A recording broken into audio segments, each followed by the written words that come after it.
Amongst the luscious sweets on offer in Italian pasticcerias is a delicious combination of pastry and creamy filling called svogliatelle.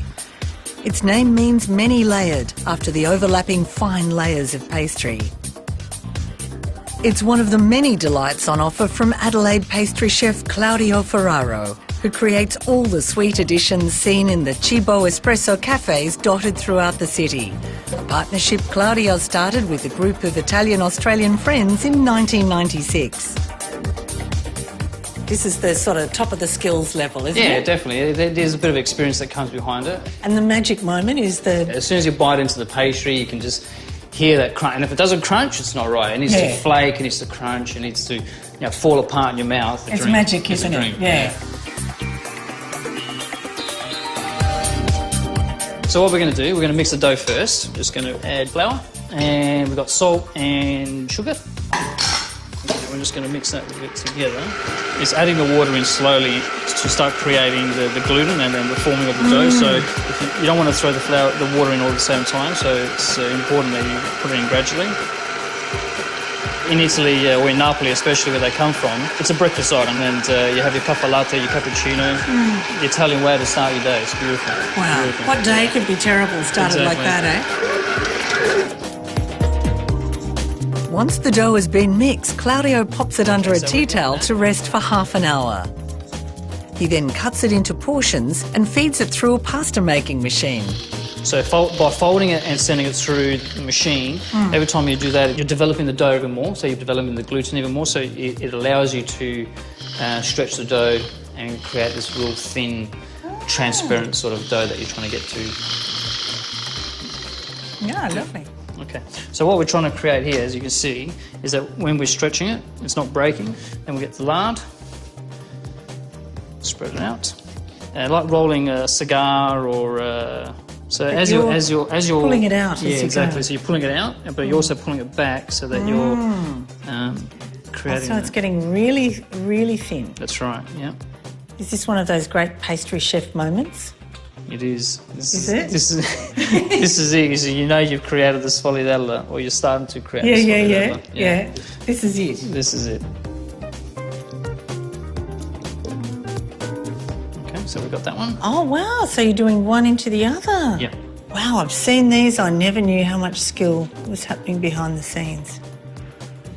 Now, a lot of people don't really appreciate the amount of work that goes into a svogliatelle. Okay. The stretched dough is then put into the freezer while Claudio makes the filling. He cooks fine semolina in boiling water, to which he's added sugar and a pinch of salt, and stirs continually to keep the mixture smooth. The semolina is then cooled and sliced and added to a mixer with caster sugar. Claudio adds an egg, the zest of an orange, a scraped vanilla pod, and a generous teaspoon of cinnamon. He adds fresh ricotta, mixes it, then adds another egg and whips the fragrant filling together until it's smooth. Okay. That's good. And what we're trying to get now is the individual svogliatelle themselves, the pieces. So as you can see, what we've created look at is that. all the layers. All those are layers. That is quite magic. How many layers do you reckon you've got in there? It'd be 50, wouldn't it? Oh, yeah. Yeah, easily. Okay, so we've got the disc, and we're going to use a little bit of lard just to help us open up the layers. Because what we're trying to get is a shell, so it's going to look like a beet shell. Once we've got to that point there, we're going to fill it with ricotta.